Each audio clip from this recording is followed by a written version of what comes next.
Imagine finding out your grandfather's company didn't just make a mistake, it made monsters on purpose and then sold them.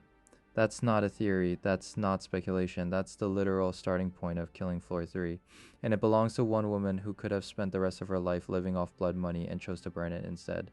This is the full story of Killing Floor 3, 70 years after the last outbreak, a corporation that never actually stopped. The granddaughter of the man who started it all, walking away from $52 billion to personally make sure his legacy gets destroyed.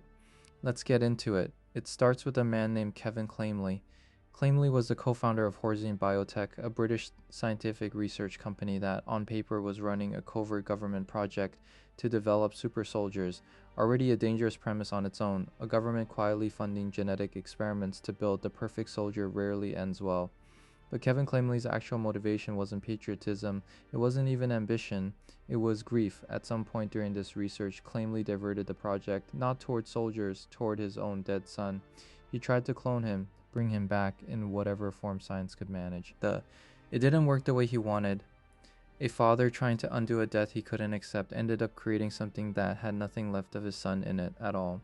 The Clot. The first one twisted by genetic experimentation into something no longer remotely human, and rather than look at what grief had actually produced and walk away. Clamely decided this could still become the super soldier he was supposed to build in the first place. He kept going. That decision is the root of everything that follows across the entire Killing Floor franchise. New variants emerged from Horzine's underground London facility. Research expanded to other sites across Western Europe. The company that was supposed to protect people from threats had quietly become the single largest producer of biological threats on the planet, and because Horzine was government funded, nobody stopped them. Too much money invested, too much political cover already given, the specimens were supposedly stored safely, contained, controlled until they weren't.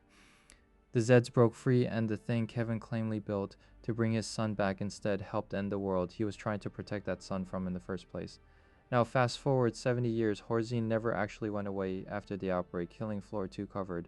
It rebuilt, rebranded, kept producing Zeds, kept experimenting, kept operating as a megacorp too embedded in global infrastructure for anyone to actually remove. And somewhere in those 70 years, Kevin Clamely's granddaughter grew up watching all of it happen. Her name is Cordelia Clamely. She served as a lieutenant in the Grenadier Guards, and during her service she saw firsthand what her own family's legacy actually looked like on a battlefield. Not in a boardroom, not in a press release. In the field, watching what Horzine's bioweapons actually do to human bodies. When she returned to civilian life, she inherited 30,000 shares of Horzine preferred stock. She sold every single one of them, $52.2 billion. She could have kept that money, lived comfortably for the rest of her life off a company that technically she had every legal right to profit from. Instead, she spent decades inside the anti-bioweapons movement, fighting her own bloodlines company through every legitimate channel available to her. None of it worked, so she stopped trying to fix Horzine from the outside, frustrated by decades of getting nowhere. Cordelia founded Nightfall in 2089. Not a protest group, not a political movement. A secret paramilitary organization built specifically to take Horzine head on. By force, since every other method had already failed her. She bought 22 acres of rural land in Red Pine, Oregon, and built the group's official base called the Stronghold. The location wasn't random, it sits roughly 70 miles across the border from Horzine's headquarters in Plainfield, Nevada. Close enough to act, far enough to stay hidden. Over the next 18 months, she and her staff assembled the first 6-person team. Some of the best Zed hunters in the world brought together under one banner with one purpose. That's the world Killing Floor 3 actually starts in 2091. A granddaughter who gave away a fortune and built an army to finish what nobody else had the will or the legal standing to finish. Now, who actually makes up that army is worth talking about, because Nightfall's roster says almost as much about this world as Horzine does. Foster leads the squad as a commando, and if you've played the original Killing Floor games, that name should stop you immediately, because this is not the same person, it's a clone. Horzine made him the same way Horzine made the Clot. The same impulse to take something that already existed and recreate it in a lab runs straight through this entire story, generations apart. The original Mr. Foster's Horzine handlers eventually grew tired of his attitude and disobedience and decided to eliminate the defective subject and try again. This version, the one fighting alongside Nightfall now, is what came out of that decision. Same DNA, different person, someone who escaped Horzine entirely and ended up on the exact opposite side of the war. His own genetic blueprint was built to fight for.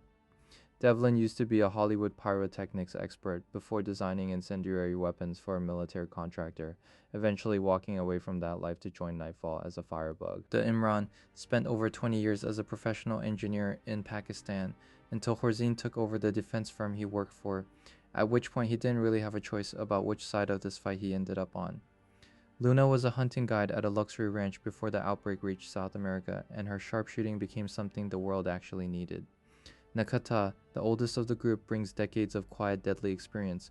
Obi rounds out the team as a biotech researcher, providing the kind of medical support that, given everything Horzine has been doing with biotechnology for 70 years, feels almost like reclaiming the field for something good. The 6 very different people, recruited for 6 very different reasons, united by the fact that Horzine, in one way or another, already touched their lives before they ever picked up a weapon. But this isn't just good guys versus an evil corporation. There's something quieter happening inside Horzine right now, and it's worth slowing down for. 3 names keep surfacing throughout the campaign: Moorcroft, Hobbs, Medford. Dr. Moorcroft is exactly what you'd expect from a company with this history. The head of the R&D Red Division and killing Floor 3's resident mad scientist, creating entirely new Zeds using a substance called the Mire. Edgar Hobbs trusts Moorcroft completely, no questions, not a scientist himself, just a believer. And then there's Pam Medford. She's the one who doesn't fit the pattern. Embedded in the exact same research division as Hobbs and Moorcroft, but unlike either of them, she doesn't seem fully convinced any of this should be happening. That's the most interesting thread killing Floor 3 plants and never resolves outright. Not everyone inside Horzine actually believes in what they're building. Some of them are just trapped inside it. Nightfall stumbles onto evidence of this new biotechnology early in the campaign, and the whole game becomes a race to find these 3 people before whatever they're building gets loose the way the original Clot did. And the Zeds themselves carry their own version of the story. The Clot is still here, the original creature born from Clamely's grief, now mass-produced into what's basically the backbone of every encounter in the franchise. But new things have joined it: the Impaler, new variants built specifically for this generation of the conflict, each one more evidence that Horzine never actually stopped innovating, even after everything that happened decades ago. But there's one detail buried in this game that I genuinely cannot stop thinking about. The female Stalker specimens have an unknown DNA origin, and it's speculated they might be based on Kevin Clamely's daughter, Rachel. Sit with that for a second. If that's true, it means the very same instinct that created the first Clot. A father refusing to let go of his dead child may have been used again, on a different child, to build something that now hunts Nightfall through the dark. Cordelia isn't just fighting monsters built from her grandfather's grief. She might be fighting what's left of her own aunt. And Foster, the man leading her team into battle, is proof that Horzine never stopped treating people like raw material long after Kevin Clamely was gone, cloning a son to keep him alive, cloning a soldier because the first one talked back. Same company, same impulse, decades apart, so that's where we land in 2091. A company built on a father's inability to accept his son's death, now run by people who watched that grief curdle into something monstrous decades ago and decided to keep manufacturing it anyway. A scientist who believes in his work, a zealot who follows him blindly, and one person quietly trapped inside it all who might not believe in any of it.